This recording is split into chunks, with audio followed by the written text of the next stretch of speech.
പാരമ്പര്യയിലെ പല തമിഴ്ത്തിന്യ ആ സമയത്ത് അവളെ നിൽക്കാതിരുന്നുണ്ടല്ലോ ആയിരത്തിന്റെ വരമുണ്ട നാല് തകലി കുടിച്ചിട്ടുണ്ട്. ഭയപ്പെടണ്ട, എന്റെ ഈ തകല് അത്ര മോശമല്ല.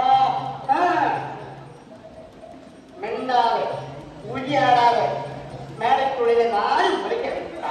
എനിക്കിപ്പോ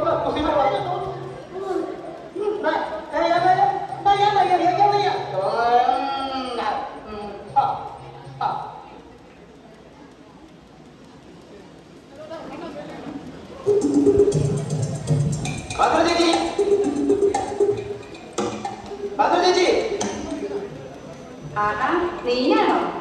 എന്താ എത്ര നേരമായി വിളിക്കാൻ തുടങ്ങി? വല്ലതും പറഞ്ഞോ? എന്നോടോ? ഇല്ലല്ലോ. എന്താ അപ്പൊ ചേട്ടൻ എത്ര നേരത്തെ തന്നെ തുടങ്ങി? അയ്യോ അസുഖോ? എന്താ? എന്ത് പറ്റി? എന്നോടൊന്നും മിണ്ടാൻ ഇറങ്ങിപ്പോയതാണല്ലോ രാവിലെ. ഇപ്പോഴും ഒന്നും മിണ്ടുന്നില്ലെന്നേ ഉള്ളൂ, അല്ലാതെ വേറെ ഇറക്കണം. മിണ്ടുന്നില്ലേ? എനിക്കൊന്ന് കാണണമല്ലോ. എവിടെ? അവളെ ആശുപത്രിയാണോ? അല്ല, കക്കൂത്തില. പേടിക്കാനൊന്നുമില്ല, വന്നേ. എന്തൊക്കെയാ ഈ പറയുന്നത്? ഇന്നലെ രാത്രി മാടമ്പള്ളി വെച്ചൊന്ന് പേടിച്ചതാ. പേടിയുണ്ടെങ്കിൽ ഒറ്റയ്ക്ക് പോകണ്ട, ഞാനും കൂടെ വരാതെ പല പ്രാവശ്യം പറഞ്ഞു. ഇന്നലെ മാടമ്പള്ളി വെച്ച് എന്തോ പറ്റി? എന്നോടൊന്നും പറഞ്ഞില്ലല്ലോ. ഇപ്പൊ എന്താ അസുഖത്തെ പറഞ്ഞു?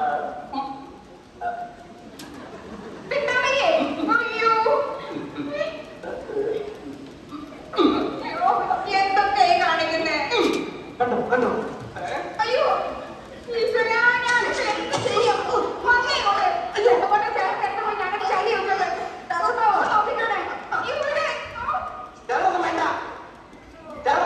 പെട്ടെന്നുള്ള ഷോക്ക് കൊണ്ടാ, മറിച്ചൊരു ഷോക്ക് കൊടുത്താൽ മതി.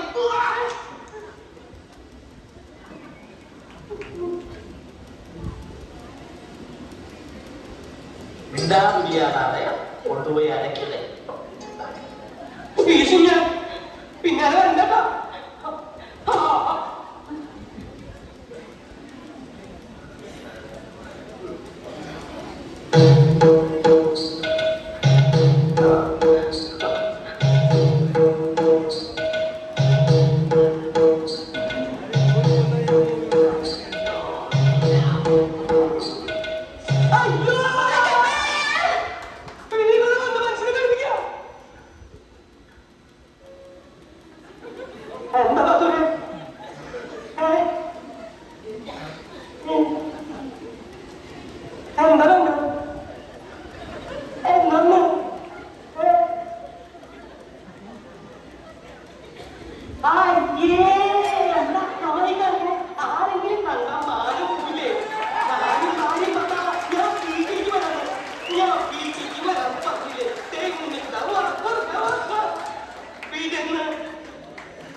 ആരൊക്കെ ഈ ചത്തുപോയത്? 150 വർഷങ്ങൾക്ക് മുമ്പാ. അന്ന് ഇവിടെ മുമ്പ് വെച്ചിരുന്ന പ്രതാപശാലിയായ ഒരു കാർന്നവരുണ്ടായിരുന്നു. ആ കാർന്നവര് തഞ്ചാവൂരിൽ നിന്ന് കണ്ട നൃത്തക്കാരിയെ മേടമെ കൊണ്ടുവന്ന് താമസിപ്പിച്ചു. നാഗവല്ലിയിലായിരുന്നു ആ തമിഴത്തിയുടെ പേര്. തമിഴത്തിൽ വേറൊരാളായിട്ട് സ്നേഹത്തിലായിരുന്നു. രാമനാഥൻ വേറെ ഒരു നൃത്തക്കാരനുമായിരുന്നു. എന്തായാലും ഒരിക്കലും നാഗവല്ലിയെ തിരക്കി നമ്മുടെ തെക്കിനിയുടെ തൊട്ടപ്പുറത്തുള്ള വീടാ പടിപ്പറിക്കല്. എന്തിനു പറയുന്നു, കാർന്നവർ എങ്ങനെയോ ഈ രഹസ്യങ്ങളൊക്കെ അറിഞ്ഞു. അന്ന് അർദ്ധരാത്രി നാഗവല്ലിയെ കാർന്നവരെ നമ്മുടെ തെക്കിന് വീട്ട് വെട്ടിക്കൊന്നാളഞ്ഞു. 8-ാം ദിവസം ദുർഗാഷ്ടമി രാത്രിയിൽ നാഗവല്ലിയുടെ പ്രേതാത്മാവ് ഒരു നേരത്തെ യക്ഷിയായിട്ട് മാറി കാർന്നവരെ കുത്തി കൊലപ്പെടുത്താൻ വേണ്ടി അരയ്ക്കകത്ത് വരെ കയറി ചെന്നാ പറയുന്നത്. കാർന്നവരെന്തൊക്കെയോ ഭയങ്കര മന്ത്രമൊക്കെ ചൊല്ലി ഒടുവിൽ രക്ഷപ്പെട്ടു. അതിൽ പിന്നെ നാഗവല്ലിയുടെ പ്രേതാത്മാവ് തീരാപ്പകയോടെ ഈ തറവാട്ടിലൊക്കെ അലിഞ്ഞടക്കാൻ തുടങ്ങി. പിന്നെ ആലപ്പാറ പോറ്റിമാര് വന്ന് 61 ദിവസം മാന്ത്രിക ക്രിയകളൊക്കെ നടത്തിയിട്ടാ തമിഴത്തിയുടെ ആത്മാവിനെ ആ തെക്കിനി ബന്ധിച്ചത്. ആ പഴയ കാരണവരും അവസാനം വിഷം കഴിച്ച് ആത്മഹത്യ ചെയ്യായിരുന്നു. ആ ആത്മാവിനെ ഈ തെക്കിനിക്കകത്ത് തന്നെയാ ബന്ധിച്ചിരുന്നത്. ഇതൊക്കെ മുത്തച്ഛിമാര് പറഞ്ഞു കേട്ട കഥകളാണേ.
ഇഷ്ടപ്പെടാ അതെ, സമ്പന്നക്കാരൻ. ഞാൻ നിനക്ക് ആ പ്രസാദം കഴിക്കുന്നത്. അയ്യോ എന്റെ ബാഗ് എന്ത് ചെയ്യേ? അതിലാണ് പ്രസാദം നോക്കിയിരിക്കുന്നത്. ബാഗ് ഒരിക്കലില്ല അമ്മച്ചി.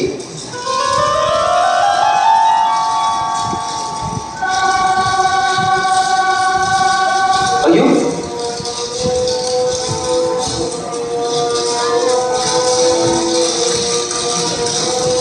ശബരിമല ശാസ്താവാണ്, ഹരിഹര സുതനാണ് സത്യം. ഇത് ചെയ്തവരെ ഞാൻ കൂട്ടും.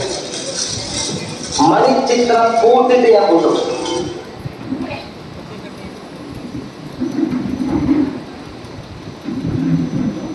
കുടുംബക്ഷേത്രത്തിലെ ഉത്സവമൊക്കെ എത്രയായി? ഒന്നിനും ഒരു കുഴപ്പവും പറ്റിയിട്ടില്ല. ഭംഗിയായി നടത്തും. സംഖ്യ ഞാൻ കൊടുത്തുവിട്ട ചാർട്ട് പ്രകാരമുള്ള ദൈവങ്ങളൊക്കെ അത് നടക്കുന്നുണ്ട്. ഭാഗ്യമായിപ്പോ. തമ്പിയുടെ മോളൂട്ടുള്ള കാര്യം പ്രശ്നമടിക്കാൻ വിശദമായിട്ടൊന്ന് നോക്കുന്നുണ്ടായി. കുട്ടിക്ക് ദശാസന്ധിയാ, ദേശം പ്രയാസമൊക്കെ ഉണ്ടാവും. പക്ഷേ അഷ്ടമംഗലത്തിന് തറവാട്ടിന്റെ കാര്യം നോക്കിയപ്പോ ഇത്തിരി നിർദ്ധാരിച്ചു. ഇവിടെ ഭാരമത്തി വരെ ഉണ്ടാവാം എന്നൊരവസ്ഥയാ. അത്ഭുതം അവിടെയല്ല, അത് സംഭവിച്ചു കഴിഞ്ഞിരിക്കുന്നു. അല്ല, തമ്പി പരിഭ്രമിക്കുന്ന ചിലപ്പോ ദൈവാധീനം കൊണ്ട് ഒക്കെ ഒഴിഞ്ഞു പോകാനും മതി.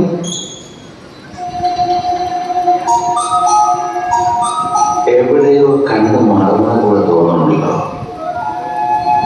ആരത്? ആ ഇത് കഷ്ടായി. എവിടെ വെച്ചാണെന്ന് അറിയോ? എത്രയായിട്ടും അങ്ങ് കിട്ടില്ല. തിരുവഴി വന്നു. നമ്മൾ തമ്മിൽ അമേരിക്കയിൽ സണ്ണി അമ്പള കേമ സണ്ണി കുട്ട. നീ എന്നെ പറ്റിച്ചോട്ടോ. എന്താ കഥ? നിന്നെ ഞാൻ മറക്കേ. ഇവിടെ വെച്ച് കാണുന്ന സ്വപ്നയിൽ നിരീക്ഷിച്ചില്ല. എനിക്ക് തിരുമേനിയോട് സ്വകാര്യമായിട്ട് അല്പം സംസാരിക്കണം. ആയിക്കോട്ടെ, ഇന്നും ഇവിടെ തന്നെ കൂടാ. എല്ലാം അറിഞ്ഞിട്ട് തന്നെ കാര്യം. തമ്മി എന്റെ കസേരത്ത് പുറത്തേക്കില്ല.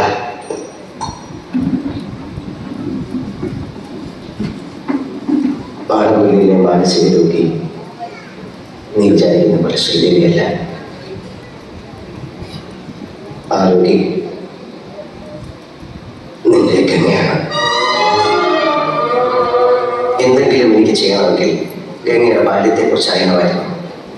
ഞാൻ ചന്തുവിനെയും കൂട്ടി പുറപ്പെട്ടു ഗംഗ ജനിച്ചു വളർന്ന ഏവൂർ എന്ന ഗ്രാമത്തിലേക്ക്. ആ നാട്ടുമ്പുറത്ത് ഒരു വലിയ തറവാടിൻ്റെ അകത്തളത്തിൽ മുത്തശ്ശിയോടൊപ്പം ഉള്ളുവൻ പാട്ടും പഴങ്കഥകളും കേട്ടു വളർന്ന ഒരു കൊച്ചു പെൺകുട്ടി. അവളെ 3 വയസ്സെത്തുകയും മുമ്പേ മുത്തശ്ശിയുടെ കയ്യിലേക്ക് വലിച്ചെറിഞ്ഞിട്ട് ഉന്നത ഉദ്യോഗത്തിന്റെ തിരക്കുമായി കൽക്കട്ടയിലേക്ക് പോയ അച്ഛനമ്മമാർ. അച്ഛൻ്റെയും അമ്മയുടെയും വരവും കാത്ത് ഉച്ചയ്ക്കെന്ന ദിവസങ്ങളോളം പടിപ്പുരവാതിലിൽ വിജനമായ വഴിയിലേക്ക് കണ്ണും നട്ടിരിക്കും. പക്ഷേ ആരും വന്നില്ല. ഗംഗ SSLCക്ക് പഠിക്കുന്ന കാലം. ഗംഗയായിരുന്നു ആ സ്കൂളിൻ്റെ റാങ്ക് സ്വപ്നം. പരീക്ഷയ്ക്കുള്ള തത്രപ്പാടിനിടയിൽ ഗംഗ അറിയുന്നു കൽക്കട്ടയിലെ പ്രസിദ്ധമായ ഒരു കോളേജിൽ അഡ്മിഷൻ ശരിയാക്കിയിട്ട് അച്ഛനമ്മമാർ വരുന്നു തന്നെ കൽക്കട്ടയിലേക്ക് പഠിച്ചു തരാൻ. ആ കൊച്ചു മനസ്സ് തുടങ്ങി. പഠിപ്പ് നിർത്തിവെച്ച് രാത്രികളിൽ ഉറക്കമില്ലാതെ ഗംഗ അലഞ്ഞു നടന്നു ആരിൽ നിന്നൊക്കെയോ രക്ഷപ്പെടാൻ. പരീക്ഷയുടെ 1ാം ദിവസം ഉത്തരക്കടലാസുകൾ വലിച്ചു കയറിയിട്ട് ഹാദിയെ പോലെ സ്കൂൾ അങ്കണത്തിലൂടെ ഓടിയ ഗംഗയെ ആ ഹെഡ് മിസ്ട്രസ് ഇന്ന് ഓർക്കുന്നു. ആ മനസ്സ് പൂർണ്ണമായും നാഗവല്ലിയായി മാറാൻ തുടങ്ങുകയാണ്. അതനുവദിച്ചുകൂടാൻ ചികിത്സിക്കണം. ഗംഗ അല്ലേക്ക് ആഭരണം വാങ്ങാനായി പോകാൻ വരികയാണ്. നീ അവിടെ ചെന്നിട്ട് ഗംഗയോട് പോകരുത് എന്ന് പറയണം. ഞാൻ അവളോട് ആയത് എന്ന് പറഞ്ഞിട്ടില്ല സ്വാമി. ഇന്ന് പറയണം. ഒരു ദാക്ഷിണ്യവുമില്ലാതെ പറയണം പോകരുത്. എത്ര കേട്ടപേക്ഷിച്ചാലും നീ സമ്മതിക്കില്ല. പെട്ടെന്ന് എന്തെങ്കിലും അസാധാരണമായ ഒരു ഭാവവ്യത്യാസം ഗംഗയിൽ കണ്ടാൽ നീ പറയരുത്. ഗംഗയോടുള്ള എല്ലാ സ്നേഹവും എടുത്ത് നീ നിന്റെ ഗംഗയെ തിരിച്ചു പിടിക്കണം.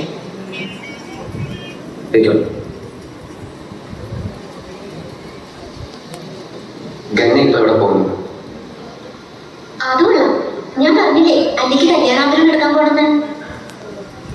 ഗംഗ ഇപ്പൊ പോകണ്ട. ഞാൻ പോണ്ടേ? വേണ്ട. ഞാനിന്ന് രാവിലെ പറഞ്ഞിരുന്നതാണല്ലോ, പിന്നെന്താ ഇപ്പോഴൊരു മനംമാറ്റം? ഗംഗ ഇപ്പൊ പോകണ്ട.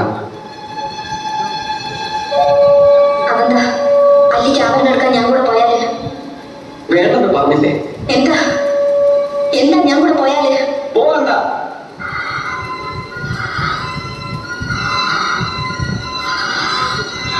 വിടമോട്ടെ.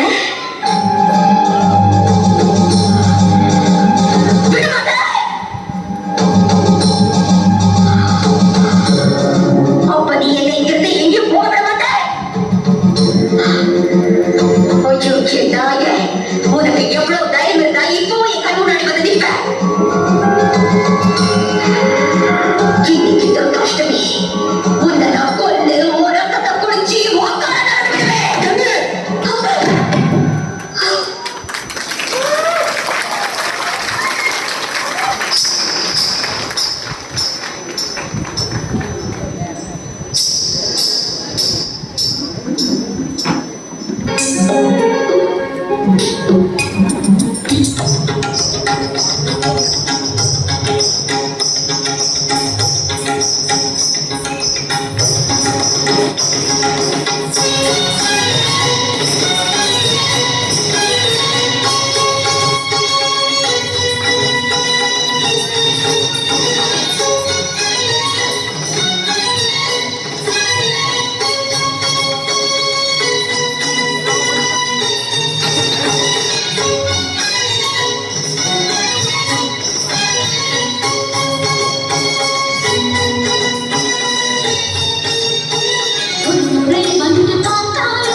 नागवल्ली मनोमणि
നീ എന്തിനു വന്നു? കൊല്ലൻ ആരെ? അവനെ കൊല്ലണ്ടേ? എനിക്കിത് കഷ്ടമേ. അവനെ കൊന്ന് അവനെ തന്നെ കുടിക്കണോ? അവനെ കൊല്ലാൻ നിന്നെ ഞാൻ സഹായിക്കാം. അവനെ കൊന്ന് നിന്റെ പ്രതികാരം അടങ്ങിക്കഴിഞ്ഞാൽ ഈ ദേഹം വിട്ടു